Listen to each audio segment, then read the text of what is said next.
बिस्मिल्लाहिर्रहमानिर्रहीम अस्सलाम वालेकुम वरहमतुल्लाहि वबरकातुहू।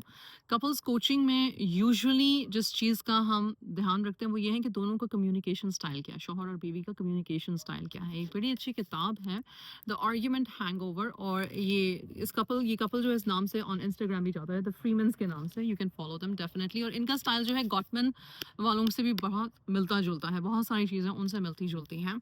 हाउएवर मैं जब ये किताब पढ़ रही थी तो मुझे लगा कि इन्होंने जिस तरह से कम्युनिकेशन स्टाइल्स को और हम उसको रिजॉल्व कैसे कर सकते हैं, उसके डिफरेंस को डिफरेंट कपल्स में पर्सनालिटीज़ के हिसाब से कैसे रिजॉल्व कर सकते हैं, ये एक बड़ी अच्छी बात है और इसको आप लोगों के साथ शेयर करना चाहिए। ठीक, तो सबसे पहले वो कहते हैं कि भाई कम्युनिकेशन में जो दो चीज़ें इंपॉर्टेंट होती हैं वो नंबर वन ये है कि असर्टिवनेस, और नंबर टू ये है कि फ्लेक्सिबिलिटी। अब असर्टिवनेस का मतलब ये है कि आप किस तरह से ओपनली, बगैर डरे और बगैर शुबहात और वहम के साथ मतलब कॉन्वर्जेशन में आ रहे हैं। फॉर एग्जांपल, अगर मैं आपसे लड़ रही हूँ, ठीक, और अगेन सिर्फ कपल्स को ना जहन में रखिएगा, वैसे भी इसको जनरली भी इसको आप जहन में रख सकते हैं, अपने बच्चों के साथ भी, अपने बहन भाइयों के साथ भी, अपने पेरेंट्स के साथ भी, अपने कोवर्कर्स के साथ भी। सो असर्टिवनेस एंड कम्युनिकेशन सब का ये मतलब नहीं कि मैं अपनी बात ही हर लिहाज से समझाऊंगा। असर्टिवनेस का मतलब ये कि मैं बगैर ट्रिगर हुए बात सुनूंगी भी, मैं बात सुनूंगा भी। I am open, I am assertive in the sense कि I am open to listening, I am open to actually asking कि अच्छा तुमने ये कहा है, अच्छा तुम ये समझ रहे हो, राइट। और फिर आप अपनी थॉट्स और अपनी नीड्स को फिर एक्सप्रेस भी करोगे बगैर इधर उधर हुए। यूजुअली बात इसलिए नहीं क्लैरिफाई होती क्योंकि आप छुपा के बात करना चाह रहे हो। मुझे हमेशा ये मसला होता है कि अगर आप किसी झगड़े को रिजॉल्व करना चाहते हो तो जब तक कि आप सच नहीं बोलोगे, वनरेबल नहीं हो। अब सच का मतलब ये नहीं होता कि किसी की खामियां पकड़ के तो उसके मुंह पे मार देना और कहना इस वजह से तुम मुझे बकवास लगते हो कि तुम्हें ये भी बुरा है, ये भी बुरा है, ये भी बुरा है, ये भी बुरा है। कभी कोई मसला हल नहीं होगा। असर्टिव और सच और वनरेबल का मतलब इन एन आर्ग्यूमेंट ये है कि आप सुन भी रहे हो लेकिन फिर आप सही बात भी कर रहे हो। वो लोग कहते नहीं कि मुद्दे पे रहो, गड़े मुर्दे मत उखाड़ो, मुद्दे पे रहो। अगर मुद्दा ये है कि मुझे ये एक्स चीज पसंद नहीं आई है तो बस उस मुद्दे पे रहो। तुमने पीछे ए से लेके एक्स तक जो हरकतें की हैं उसको इधर लेके मत आओ। ये भी असर्टिवनेस है बात की। ठीक, फ्लेक्सिबिलिटी क्या है कि आप फिर सामने वाले की बात सुन के अपना व्यू कैसे चेंज कर सकते हो। यूजुअली हम लोग चूंकि अपने रिश्तों को इतना फॉर ग्रांटेड लेते हैं और हमें लगता है कि हमें ये तो ये जो सोच रहा है ना, मुझे तो ये भी पता है कि ये सोच कर रहा है, मुझे पता है इसकी सोच कैसी है, पता है मुझे। माँओं को पता होता है। माएँ क्या कहती हैं, हमारा बड़ा फेवरेट डायलॉग होता है, मेरा अपना है, मेरे सर के पीछे 2 आँखें हैं, मुझे सब पता और हमारे टीनेजर्स जो हैं वो हमसे क्यों खफ़ा रहते हैं? क्योंकि वाक़ई में वो ऐसा सोच नहीं रहे होते। 2 चीज़ें हो सकती हैं, वाक़ई में वो ऐसा सोच रहे होते हैं और हम उनको टाइम से पकड़ लेते हैं और वो चिढ़ जाते हैं, या फिर वो ऐसा सोच ही नहीं रहे होते और उनको बुरा लगता है कि यार तुम मेरे बारे में इतना गंदा सोचते हो। और ये हमारे कपल्स में भी होता है, राइट। तो फ्लेक्सिबिलिटी ये होती है कि फिर आप ना सामने वाले का नजरिया सुन के कहते हो अच्छा, अच्छा तो तुम ये सोच रहे थे, अच्छा तो तुम्हारा ये ख्याल है, ओके, ठीक है, मैं तुम्हारा पर्सपेक्टिव सुनने के लिए तैयार हूँ, या मुझे अब तुम्हारे पर्सपेक्टिव की समझ आ गई है। अब हम बात करते हैं कि कैसे कैसे कम्युनिकेशन स्टाइल्स होती हैं और उनमें क्या मसला हो जाता है, उनको कैसे रिजॉल्व करते हैं। ठीक, नंबर वन टाइप जो है असर्टिव है लेकिन इनफ्लेक्सिबल है, यानी कि बात खुल के करनी भी है, क्लियर भी करनी है, लेकिन इनफ्लेक्सिबल है, यानी कि फिर राय नहीं माननी, राय के लिए दिमाग और दिल नहीं खोलना। उसमें आप क्या करते हो, उसमें जो है वो क्या कहते हैं, वो कहते हैं कि सोल्यूशन जो है ना वो अभी होना चाहिए और जैसा मैं कह रहा हूँ वैसा होना चाहिए। मैंने बात तुम्हारी सुन भी ली है, अलबत्ता सोल्यूशन वो होना चाहिए जो मैं चाह रही हूँ। ठीक, तो उसमें फिर आप किस तरह से आप अपने आप को चेंज करते हो, उसका मसला क्या है? उसका मसला ये है कि आप सामने वाले की इमोशंस को डिसमिस कर रहे हो। ठीक है? उसका मसला ये है कि आप सामने वाले के इमोशन को डिस्कस कर रहे हो। आपने अपनी बात तो बड़ी क्लियरली कर दी, लेकिन जब आपको समझने की, प्रोसेस करने का बारी आए, तो आपने टाइम नहीं दिया। आपको टाइम आउट नहीं चाहिए, आपको कल-परसों इस मसले को वापस आके रिपीट नहीं करना, आपने कोई इमोशनल बाउंड्री नहीं बनानी। अभी हल करो, अभी बताओ, अभी जवाब दो, अभी जवाब दो। मसला हल नहीं हो सकता। ठीक? नंबर 2 क्या है?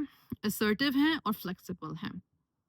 ये लोग जो होते हैं ये अपनी नीड्स को बहुत अच्छे से एक्सप्रेस करते हैं, ये सामने वाले को अच्छे से सुन भी लेते हैं, और लेकिन बात को रफ़ा-दफ़ा करने के लिए कोई चीज़ मान भी लेते हैं, कहते हैं हाँ, हाँ, चलो ठीक है ऐसे ही कर लेंगे, ऐसे ही कर लेंगे, और जब वो टाइम आता है तो फिर वो वैसे नहीं हुआ होता।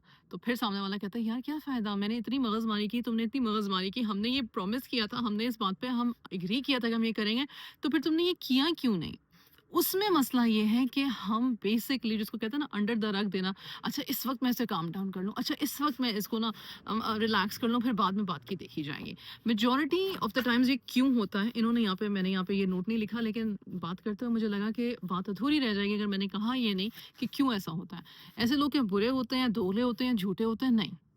ऐसे लोग ना ये नहीं समझा पा रहे होते हैं कि मेरा अपना ब्लॉक कहाँ है, मेरा अपना फ़ियर कहाँ है। वो बात को, मुद्दे को भी सामने रखते हैं और पीछे पिछली जो उनकी रिज़ॉल्व्स अनरिज़ॉल्व्स हैं, वो सामने भी नहीं लेकर आना चाह रहे, और उनके लिए उनका जो सामने वाला शख़्स है, चाहे वो उनका ज़ौज है, चाहे वो उनका पेरेंट है, चाहे वो उनकी औलाद है, वो इतना इम्पोर्टेंट है कि उनको उनको सिर्फ़ उस वक़्त के लिए ना सैटिस्फ़ाई करना। लेकिन अंदर उनका क्या मसला है? अंदर उनका मसला ये है कि उन्हें डर है कि अगर मैंने इस चीज़ को खुद अपनी ज़ात में भी हल करने की कोशिश की तो शायद मुझे अच्छा नहीं फ़ील होगा, और अगर मैंने इसके साथ डिस्कस करने की कोशिश की तो शायद इसको भी समझ में नहीं आएगी। सो वहाँ पे लैक होता है। नंबर 3 चीज़ क्या है? नंबर ये है कि आप रिज़र्व्ड होते हो और आप इनफ्लेक्सिबल होते हो। वो यहाँ पे कहते हैं रिजर्व्ड का मतलब ये है कि ये लोग जो हैं ये प्राइवेटली अपने इमोशंस को प्रोसेस करना चाहते हैं, ये कुछ डिस्कस नहीं करना चाहते हैं। ये कहते हैं कि हमने अपना माइंड भी नहीं चेंज करना है, हमें सॉल्यूशंस भी नहीं सुनने हैं, अपनी फ्रस्ट्रेशन को बॉटल अप करते रहते हैं, राइट? तो अगर आप एक रिजर्व पर्सन हैं तो इट्स इम्पॉर्टेंट कि आप रिकग्नाइज करें कि जब आप इमोशन से रिट्रीट कर रहे हैं और सामने वाले के इमोशंस को डिसमिस कर रहे हैं, तो फिर आपके अंदर भी और सामने वाले के अंदर भी रिजेंटफुल फीलिंग्स आ जाती हैं, जो कि अक्सर ख़वातीन का मसला होता है कि इन्होंने तो बात ही नहीं करनी इन्होंने इस टॉपिक पे, बस खामोशी से टीवी देख रहे हैं, खामोशी से अपना फ़ोन स्क्रॉल कर रहे हैं, बात क्यों नहीं कर रहे हैं? Again they are avoiding it. Why are they avoiding it? There are many reasons to avoid it. Conflict resolution करना ही नहीं आती, या ये लगता है कि अगर कॉन्फ्लिक्ट हो गया है तो फिर शादी ही ख़राब चल रही है हमारी, सब कुछ ख़राब है, ये ख़राब है, वो ख़राब है। They might go into that catastrophising understanding, या फिर ये भी हो सकता है कि and it triggers their traumas too. It triggers their traumas too. Okay, type number 4 क्या है? रिजर्व्ड हैं लेकिन फ्लेक्सिबल हैं। अब वो कौन से लोग होते हैं जी? वो लोग होते हैं जो कि चीज़ों को खुद ही प्रोसेस करते हैं, अपने दिमाग में खुद ही सवाल जवाब सिचुएशन के से गो थ्रू करते हैं, फिर वो स्ट्रगल करते हैं कि वो अपने डिसीजंस को या अपनी नीड को कॉन्वर्जेशन में बोलें कैसे। उनके लिए समझना भी आसान है, उनके लिए प्रोसेस करना भी आसान है, वो बोल के नहीं करते, वो अपनी ज़ात के अंदर ही करते हैं। लेकिन अगर वो इस तरह के लोग हैं तो उनके लिए ज़रूरी ये है कि वो अपनी फीलिंग्स को शेयर करना सीखें, वो अपनी बात को कहना सीखें।